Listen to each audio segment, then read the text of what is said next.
The steady beeping of the heart monitor was the only sound in my hospital room. I had been recovering from surgery for a week, the days melting into one another in a blur of bland food and fluorescent lights. That morning, I flipped through the channels, searching for something, anything, that wasn't medical talk shows or soap operas. My thumb hesitated over the remote when a news segment caught my attention, a live feature about a luxury cruise ship docking in the Caribbean. The camera panned across sunlit decks, sparkling pools, and rows of smiling vacationers holding colorful cocktails. I barely paid attention at first, until my eyes froze on one face. Then another, my wife. There she was, standing near the ship's railing, wearing the wide-brimmed sun hat I bought her last year in Santorini. Her smile was bright, the kind that made her eyes crinkle slightly at the corners. Only she wasn't smiling at me. She was smiling at the tall man beside her, his arm draped casually around her waist. I recognized him instantly, her co-worker, Daniel. I'd seen him a few times at office events, always polite, always too quick to stand a little too close to her. Behind him, a cluster of women laughed. My wife's friends, the same ones who'd been in our home countless times for dinners and drinks. They were all holding champagne flutes, the tropical sun bouncing off the glass like shards of light. The sight hit me like a slow punch to the ribs. My mind scrambled for explanations. Maybe it was a work trip, a company retreat. But even as my brain searched for reasons, my gut churned with a truth I didn't want to name.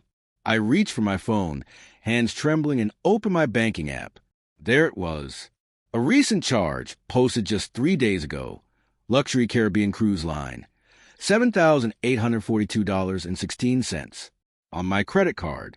I felt something inside me go very still. I pressed her contact.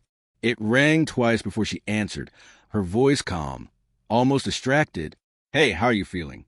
I stared at the TV, where the man beside her leaned in close to whisper something in her ear. She laughed, a laugh I hadn't heard directed at me in months. "Where are you?" I asked.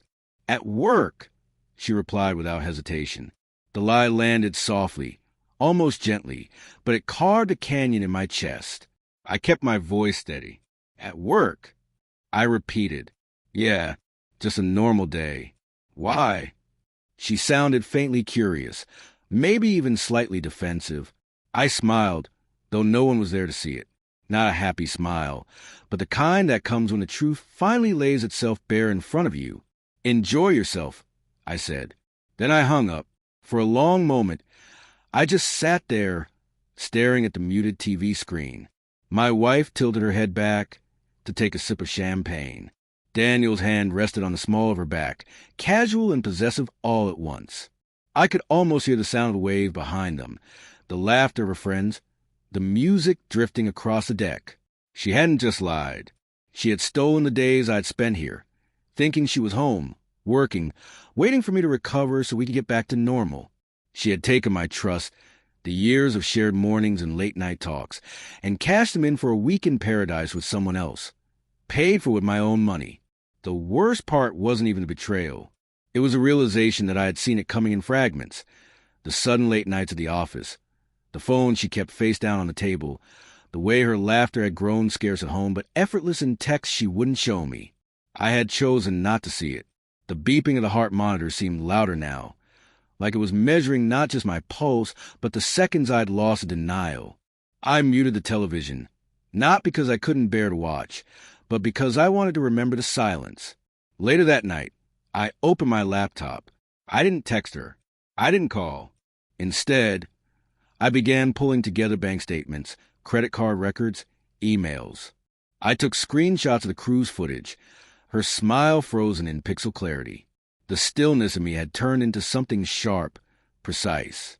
When she returned, suntanned and glowing, she would expect the same man who had trusted her enough to believe her lies. But I would be someone else. And when I finally saw her again, I wouldn't ask why. I already knew.